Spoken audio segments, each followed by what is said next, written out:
The Gateway brings you the day's news each weekday from around the St. Louis region and the state capitals in Jefferson City. Our schools are accredited. We don't need this bill. And Springfield. How many more years must pass before lawmakers see time is of the essence? I'm Abby Larico. Join me each weekday for The Gateway on the STLPR app or wherever you get podcasts. From St. Louis Public Radio. This is Politically Speaking. The Missouri legislature begins its final week with a $49 billion budget passed, but a lot of policy remaining that could find its way past the finish line in the next 5 days. Some of those include photo ID, changing the initiative petition process, as well as completing a congressional redistricting map. House Minority Leader Representative Quade joins the show this week to talk about the newly passed budget, as well as Democratic priorities heading into this last week. Let's hit the music. This is the Politically Speaking podcast, the definitive show about Missouri politics. We have to talk about things that matter to people. I've tried to bring that same aggressive iconoclast style with me to the United States Senate. I think my district is a model for the state. We put Missourians first. You just kind of have to find the common ground with people. I believe that this district deserves someone who represents their values. After I came back to St. Louis, I started thinking that I could have a bigger role on the change that I wanted to make.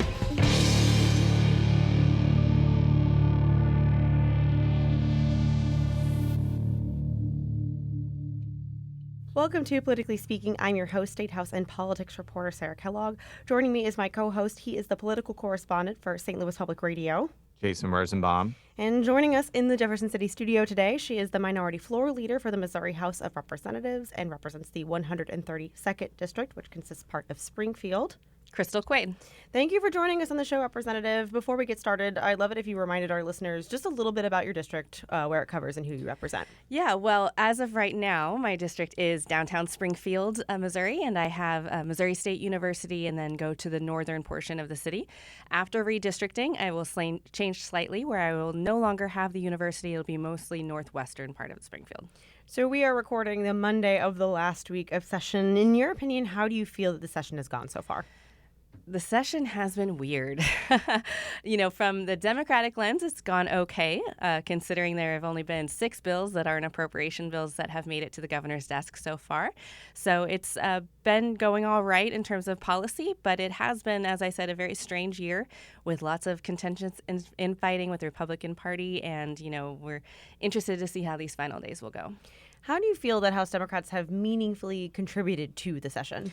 Yeah, so we have been very engaged through negotiations on the actual language of policy. And so while there hasn't been a lot of bills that have made it to the governor's desk yet, there still are a lot of negotiations happening. We do expect a busy week this week of things getting through. And so, we have learned, being in the super minority, that you don't necessarily get your bill across the governor's desk, but you can be very instrumental in crafting what the policy is by having discussions, building relationships, and our team has been really good at that. It seems as though the Senate has been the source of a lot of problems in terms of passing major GOP priorities. Has the slowdown also affected Democrats' ability to get things done? It definitely has in some ways, for sure, because as I said, a lot of times we will get things through just language. We do a lot of amendments, obviously, because we don't get our bills heard very often. And so, yes, it has in a lot of ways. I would say in some ways it has given us more ability to be influential because there are fewer opportunities in the House for legislation to go through. And so they definitely need our votes. They are very divided when it comes to the conservative caucus and the moderates, even in the House. And so our 49 votes become really important when they're trying to pass something. And also, in some cases, is the Senate slowdown really kind of beneficial to Democrats when it comes to passing legislation that Democrats don't want to see? Absolutely. Being in a super minority, a big part of our job is to play defense. It is to look at this extreme legislation that's being filed and do everything we can to stop it from passing. And so it has gone really well in that front.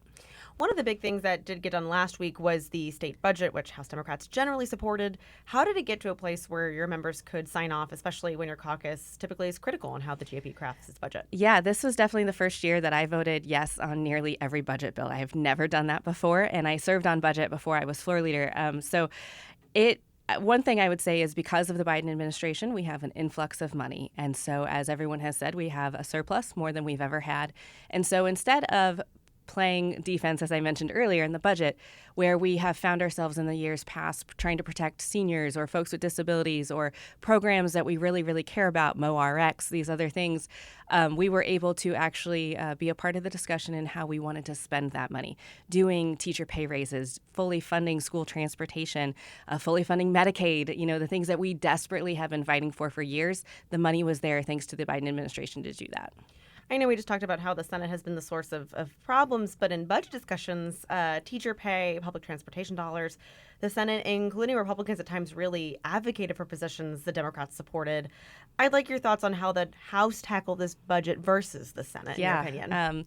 This is, we do often find ourselves as Democrats supporting the Senate version of the budget often, and this year was no exception. And as much as I hate to give credit to my Republican Senator Lincoln Huff, I do have to give him a shout out for his diligent work on the budget this year. On the House side, there was delay. And a lot of folks were talking about that. The fact that this was so rushed at the very end was because of the House. Folks sat on the plan for a very long time after the governor gave it to us. And there was not a lot of, it just didn't happen quickly. And so when it went to the Senate, the House gave them a blank check. And we had talked about that when we were having the debate on the House floor, particularly with the ARPA money, but also with the operating budget just leaving so much on the bottom line that the House just decided to not spend. So then the Senate was able to look at all of that excess money and say, okay, what are we going to do with it? And so you saw, as mentioned, the teacher pay, the transportation, but then all sorts of really cool, innovative things that we are investing in as a state. And so, the Senate was able to spend that money. And as in the conference committee, you saw a lot of my members supporting the Senate position. Is there anything that your caucus wish made it into the budget that kind of just didn't end up being there? Yeah, there's always more that we wish we could have done. I had mentioned MoRX. That's a program for prescription drug coverage that we just haven't reinstated from many years ago. The teacher pay, while we have we did a starting pay increase, it's not enough. We are still one of the lowest in the country, even with the small bump that we did. And so we would like to have seen a more comprehensive teacher pay plan, and not just for starting pay, but for folks who've been doing the work for a very long time. That's a really important piece of it that was lacking. Worker pay, children's division is something that we have heard about for years, about the turnover and how we just cannot keep kids safe because we don't have the staffing. So, there was a lot of places like that we wish we would have been able to do some more investing in. But overall, we were decently happy with where it landed. So we're recording this at 10:15 a.m. on Monday. And when you're a couple hours after you're finished recording this, you're going to go on the House floor and you're going to deal with congressional redistricting. Do you think that the legislature will end up passing a congressional map before session adjourns on May 13th? Why or why not? I don't. And frankly, I'm a little surprised that we're trying again in the House today. And the why not is because the conservatives in the Senate have made it very, very clear where they stand on the congressional mapping. I don't know. I'm not privy to any negotiations where they have come to an agreement. And what I do know about the map that we're going to be debating today, I don't even know that folks on the House side are all in agreement of where that is going to be presented. So we'll see. The final weeks are always intense, and it's very possible that there's some piece of legislation hanging out there that the Conservative caucus really desperately wants and they're willing to bend on the map for, but the past 5 months have not given us any indication that they're willing to negotiate on it. I know there's probably a feeling among your caucus that courts would draw a congressional map that is better for Democrats, but I've also been talking with election officials who are absolutely incensed that the map isn't done yet, and it's going to cause all sorts of problems for their ability to administer the upcoming primary election. How does your caucus weigh these two goals, especially when you do have some leverage on the emergency clause issue about whether the map would go into effect right away? Yeah, this is not unlike any other thing that folks desperately care about, where we have to weigh our votes and whether what we do or what we don't do. There is a school of thought that the Republicans have supermajorities and have been governing our state for 20 years. And if they can't pass legislation without the Democrats having to get engaged, then, why should we help them? And that is something that we honestly talk about, especially when it's something really bad that we disagree with. But then to your point, the alternative is that, we have elections coming and this absolutely has to get done. our folks every step of the way have been open to negotiations. We've been proposing things that we think are fair. You did not see me come out with a Democrat map. Ours was very much a conservative estimate of where the numbers are whenever we proposed ours. And we've been trying to be a part of the discussion so that we can actually get our job done. But here we are at the final hour, and those back and forths will be part of the discussion again. We'll see how much they're willing to include our pieces, our amendments, and our ideas in the map, particularly when looking at congressional districts 1 and 5, where there are Democratic Congress people. Those districts really are important to our folks because that is who we represent. And so we'll see if they're willing to hear what our side of the aisle has to say when it comes to how we vote. One more redistricting question before we move on, and I want to talk about the 1st Congressional District. And before I ask this question, I should note that keeping that district majority African American has been a goal of Black leaders in St. Louis literally for 50 or 60 years and transcends who is in the office now. But the current proposal, Democrats agreed, and especially in the Senate, agreed to take strongholds that voted for Congresswoman Cori Bush in 2020 and placed them in the 2nd district, like Richmond Heights and Maplewood. And there's a lot of Democrats who like Cori Bush who are really not happy with legislative Democrats for doing that. What's kind of your thought process about how the 1st district should be constructed? Because I know that's a really important issue for your caucus. Yeah, I will first say, I don't live in the 1st district. Obviously, I live in the 7th, which is very far from being a Democratic congressional seat. You're not. Yeah, it's out of reach for completely Democrats, out of reach in my lifetime. So all I can say in response to that is, what my folks on the ground are saying. And you are absolutely right that keeping that a majority-minority district is imperative for everyone who lives there. When we look at population changes in those areas, you've got to factor in North County and the populations that have left the district, and then of course, as you said, in the southern parts as well. And the thing with redistricting is you can literally do this any way possible. You could grab 5 voters from here, move them there. It truly is down to each individual person and those numbers. And so there are members of my caucus who wanted different things who live in CD1, absolutely. And I am putting my faith and my trust into my caucus members who served on the committee. It's Jerome Barnes, Donna Berenger, and Lakeisha Bosley. They spent over a year working on this. And when they come to me and say these are the shifts that we think we should make, I'm going to listen to them. To your point, those specific neighborhoods, I believe most of those shifts were made in the Senate. By amendments that were offered over there. And so, when it comes back to how it goes today, again, depending on what the map Dan Schall presents us, Representative Dan Schall presents, my members will have amendments ready to go. And as I said, I'm going to defer to my folks who've been doing the work. I'm going to move on to a different topic. Last week, the Senate passed an election bill that would reinstate Missouri's photo identification law. Also allows for 2 weeks of no excuse in-person absentee voting. Is this something that would be an acceptable outcome for Democrats, even if you all vote no? So I haven't read the bill yet, and so that's very important. I actually had a discussion on my drive-in today about the bill. I haven't read it yet, so I don't know what additional provisions are in it. There's been a lot this year in terms of voting that may or may not have been included in that. So it's hard for me to say a straight yes or no, depending on what the other provisions are. That said, when it comes to voter ID, time and time again, the Republicans continue to pass it. And then we've seen the Supreme Court say, no, you can't do that. So I haven't read the language yet to see if it's something that we would be willing to compromise on, with that potential that the courts may reject it. I am very thankful that the Senate was able to put in the no excuse early absentee voting. That's something that we saw during COVID is imperative for people. Folks take advantage of it. We had record numbers when that was an opportunity for us last election. So I'm interested to read it. And I apologize that I am not going to just say yes or no because I like to read legislation before I say what I'm going to do. But I trust my colleagues on the other side of the building. And if they had faith in it, I'm eager to read it and see where we stand. And so why shouldn't the voter ID law be reinstated when Missourians voted overwhelmingly to authorize one in 2016? Yeah, this is the constant question anytime we talk about initiative petitions or anything to that point. I obviously was not an elected official when that happened. But I will say this. one, we know the courts have continued to strike that down. The second piece of when it comes to voter ID that I don't think gets enough attention is truly how many minorities are impacted.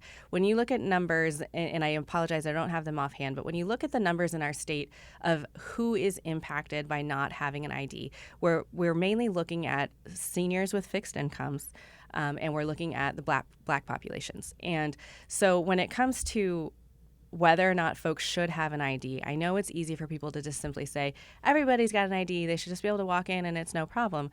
But the reality is there are a lot of people in our state who don't have access to one. And then there's provisions that we've talked about in the past where we give it away for free. But I don't know if any of you have actually tried to get something done in the state of Missouri right now with our government, but Medicaid is, to get Medicaid approval, it takes upwards of 4 months right now. And so we are not very efficient when it comes to getting things out to folks who need them. And so whenever we have that discussion, where my head goes is who isn't allowed to vote. What we're seeing this year, not only in Missouri but across the country, is legislation moving that makes it harder for individuals to vote. We see legislation that is taking away ability for election authorities to pay to have elections. And in our country, we should be doing the opposite. We should be making sure that everyone who is eligible to vote is able to do so in an effective way. And this legislation that's moving time and time again to just make it harder is something that Democrats just don't stand for. We need to take a quick break, but we'll be right back. If you have a smart speaker, you have access to the entire world of NPR and St. Louis Public Radio. All the latest news and all the captivating stories. Activate our voices with yours by telling your smart speaker to play St. Louis Public Radio. And we're back on Politically Speaking. I'm your host, St. Louis Public Radio's State House and Politics reporter, Sarah Kellogg. Joining me is my co-host, St. Louis Public Radio's political correspondent, Jason Rosenbaum. And our guest today is Democratic Representative Crystal Quade, who represents the 132nd District, which includes parts of Springfield. Let's get back into it with some more questions. Do you think legislators will place something on the ballot? We're going to kind of talk about ballot items. Do you think that legislators will place something on the ballot that would make it harder for initiative petitions to go before voters? I know that it is a priority of a lot of my Republican colleagues to put something to make initiative petitions harder, whether that's on the ballot or via statute. There, I believe, are close to 20 different things filed this year that in some form or fashion make it harder for citizens to put something on the ballot. I do believe that the HJR, the House Joint Resolution, to get it to the ballot is probably the only vehicle left. But what that looks like, to be determined, because lots of folks have ideas.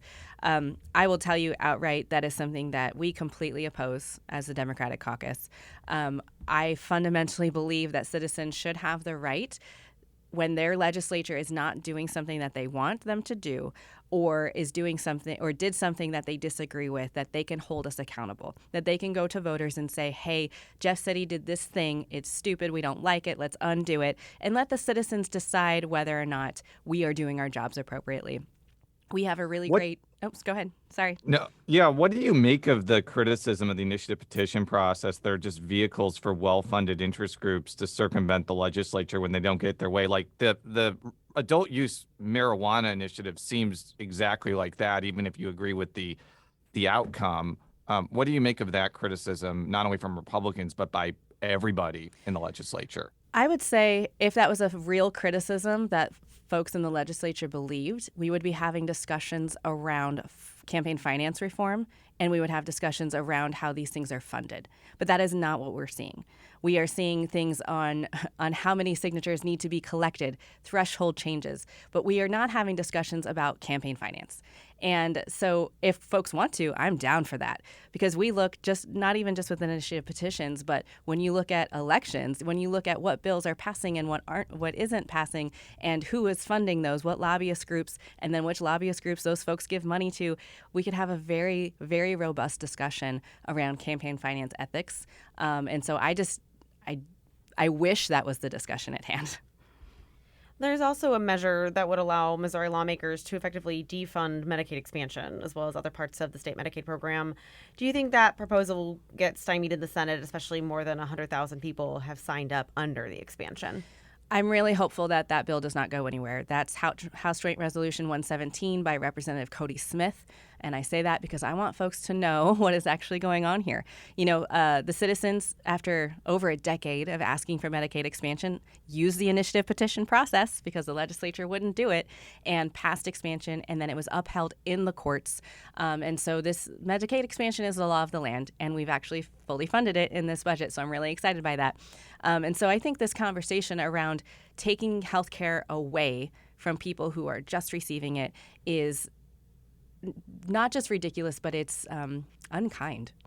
I mean, we could talk about that all day long, Medicaid just as itself, but we have folks for the first time in their lives, adults, who are getting health insurance. And a reminder to folks, this isn't free health insurance. This is health insurance that people are paying for.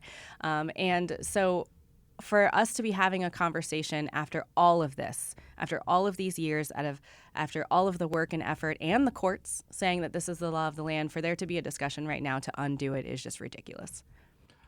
A couple more questions because we know that your time is limited. Another measure that some want to move in the final week of the session would place a ballot item up before voters that would place language in the Constitution that document does not provide a right to an abortion. And this is viewed as a preemptive move against litigation against Missouri's so-called trigger law, which was passed in 2019. What do you think about the chances of that passing in the last week of session? It hasn't really been a big point of discussion this year. When session started, there were a lot of abortion things filed, mimicking Texas's law, some other things, but none of them have really gotten a whole lot of attention. And the reality, Jason, I think the reality is if Roe is overturned, Missouri will have one of the most restrictive laws in the entire country. Already, we are one of the most restrictive with what we currently have on the books, but with Roe being overturned, then yes, it is very, very extreme. So I just honestly have not heard a whole lot of discussion from anybody about it. That doesn't mean it doesn't come out in these final days, but it just hasn't been a huge point of discussion.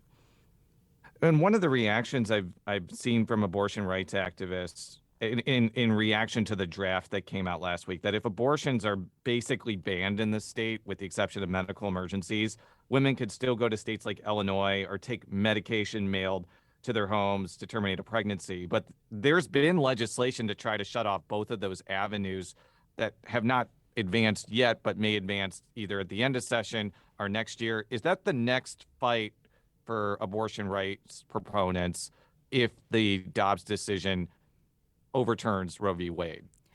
I absolutely think that it is. As I mentioned, we have seen legislation filed that mimics other states in terms of with the Texas language, I believe as Mary Elizabeth Coleman had, where you can turn folks in who are accessing treatment, and those folks are fined.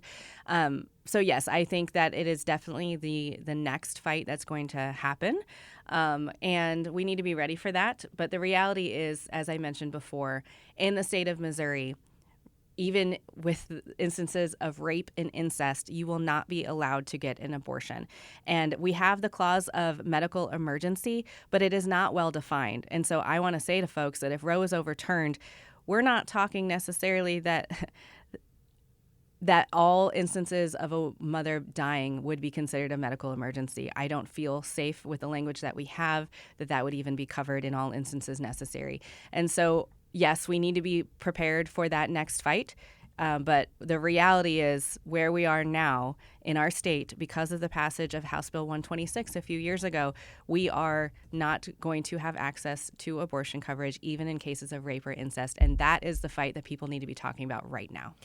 At this point, is the best way to roll back Missouri's laws to pass something on a federal level? And do you think there will be a voter backlash after the Supreme Court decision comes down, especially since there wasn't discernible electoral blowback after 2019? It's something that everybody's talking about. Some folks are saying, oh, this is great for Democrats because people are going to turn out. And then other folks are saying that, no, they're not going to. If they didn't turn out for Sandy Hook, they're not going to turn out for this, right? There's no way to really know what this is going to do. But I can tell you that women are scared. People are scared. And I have had lots of folks call, reach out, and email and say, what can we do? What can we do? The reality is in Missouri, as you kind of alluded to, our state is so ruled by the majority party who does not want folks to have access to health care, that it's going to take a lot for Missouri to get back in a position where we can pass our own laws. And so, yes, it needs to happen on a federal level. But I will say this. We need to work locally, and we need to elect people who believe that government should stay out of a doctor's offices. We need to elect people who believe that the government has no business telling folks what they can and can't do with their own bodies. And we need to elect those folks in the House and the Senate, because these decisions are made here. And we've been saying it for years that until you elect folks locally, we're going to be facing these types of situations. And here's the reality now. We see it. We know it. We've been saying it was going to happen, and here we are. So folks need to get galvanized. They need to turn out. They need to elect people who believe what they believe and understand that every local election matters. And while we're doing that, we need to simultaneously be paying attention to the federal government, because, yes, Missouri is a long way from being able to make those changes. That's all the time we have. Thank you so much, Representative Quade, for joining us here in our Jefferson City office for the show. Politically Speaking is a product of St. Louis Public Radio, which is a part of the University of Missouri St. Louis. You can follow me on Twitter at Sarah K. Kellogg. You can follow Jason on Twitter at Jay Rosenbaum. And Representative Quade, where can people find you on the internet where you want to be found?